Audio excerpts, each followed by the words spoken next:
আকাশবাণী কলকাতা গ্রামীণ সংবাদ পড়ছি সুরিতা সাহা। আজ ১ জানুয়ারি ইংরেজি নতুন বছরের প্রথম দিনটিতে রাজ্য সরকার এনআই অ্যাক্ট অনুযায়ী ছুটি ঘোষণা করায় আজও সকাল থেকে মানুষ উৎসবের মেজাজে। গতকাল মধ্যরাতে নাচ গান হুল্লোড় রং বেরঙের আতশবাজি পোড়ানোর মধ্য দিয়ে ২০২৪কে বরণ করে নেওয়া হয়।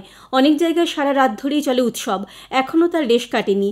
দীঘা, মন্দারমণি, গড়চুমুক, গাদিয়াড়া সহ বিভিন্ন জেলার পর্যটন স্থলগুলিতে আজও উপচে পড়ছে মানুষের ভিড়।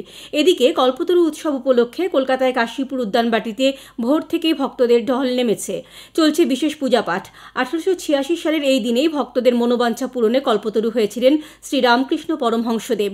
রামকৃষ্ণদেবের স্মৃতি বিজড়িত দক্ষিণেশ্বরের ভবতারিণী মন্দিরেও সকাল থেকেই পুজো দিচ্ছেন পুণ্যার্থীরা। দিনটি বিশেষভাবে পালিত হচ্ছে বেলুড় মঠ, জয়রামবাটি, কামারপুকুরে। সুন্দরবনের নদীগুলিতে যাতায়াতের জন্য শতাধিক বোটের লাইসেন্স বাতিল হওয়ায় নতুন বছরের প্রথম দিনেই হয়রানির শিকার হচ্ছেন আগত পর্যটকেরা।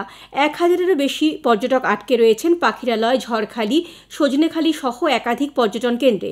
সুন্দরবন ট্যুরিস্ট বোর্ড ওনার্স অ্যাসোসিয়েশনের তরফে আজ সকাল থেকেই সমস্ত জলযান বন্ধ রাখা হয়েছে। আন্দোলনকারীদের দাবি, জেলা পরিষদ প্রতি বছর ডিসেম্বরে বোটগুলিকে নতুন করে অনুমতি দেয়।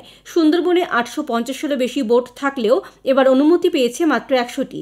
জেলা পরিষদের ছাড়পত্র না মেলায় বন দপ্তর আজ সকাল থেকেই সেগুলির ইটিএস অনলাইনে বন্ধ করে দিয়েছে, ফলে হেনস্থার শিকার হচ্ছেন পর্যটকেরা।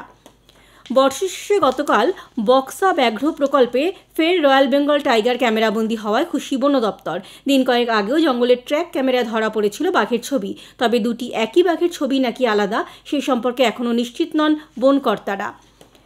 ইংরেজি নববর্ষে আজ নদিয়ায় পর্যটন কেন্দ্রগুলিতে সকাল থেকেই ভিড় লক্ষ্য করা যাচ্ছে। মায়াপুর ইস্কন মন্দির, নবদ্বীপের মঠ মন্দির, পলাশী মনুমেন্ট সহ বিভিন্ন স্থানে পর্যটকরা ঘুরতে গেছেন। জেলার পিকনিক স্পটগুলিতে চড়ুইভাতিতে অংশ নিচ্ছেন অনেকেই। বর্ষশেষে পুরুলিয়া শহরে জাতীয় সড়কের ওপর গাড়ি দুর্ঘটনায় গুরুতর জখম ৪ পুলিশকর্মীর মধ্যে একজনের মৃত্যু হয়েছে। বাবলু গড়াই নামে ওই পুলিশকর্মী ভর্তি ছিলেন দুর্গাপুরের হাসপাতালে। ডিএসপি ট্রাফিক সহ অন্য ৩ জনের অবস্থাও গুরুতর। গতরাতে ৬০-এর জাতীয় সড়কে টহলদারির সময় রাঘবপুর মোড়ে পুলিশের গাড়িটিতে সজোরে ধাক্কা মারে আবগারি দপ্তরের একটি গাড়ি। নতুন বছরের প্রথম দিনেই শেওড়া পুলিশ স্টেশনের কাছে রেললাইনে ফাটল দেখা দেওয়ায় হাওড়া বর্ধমান মেন শাখায় ট্রেন চলাচল ব্যাহত হয়েছে। সকালে রুটিন মাফিক টহলদারির সময় ছাতুগঞ্জ এলাকায় ৬ নম্বর লাইনে ফাটলটি নজরে আসে রেলকর্মীদের। শুরু হয় মেরামতির কাজ, সাময়িক বন্ধ করে দেওয়া হয় ট্রেন চলাচল। এখনও তা পুরোপুরি স্বাভাবিক হয়নি। আবহাওয়া দপ্তরের পূর্বাভাস অনুযায়ী বর্ষশেষে তাপমাত্রার পারদ তেমন না নামলেও উত্তরে বাতাস ফের বইতে থাকায় দক্ষিণবঙ্গে শীতের আমেজ আবার অনুভূত হচ্ছে। আজ সকালে কলকাতার সর্বনিম্ন তাপমাত্রা স্বাভাবিকের ২ ডিগ্রি ওপরে, টানা কয়েকদিন যাচ্ছিল স্বাভাবিকের ৩ থেকে ৪ ডিগ্রি বেশি। দিনের সর্বোচ্চ তাপমাত্রা স্বাভাবিকের ১ ডিগ্রি ছিল গতকাল। গ্রামীণ সংবাদ শেষ হলো।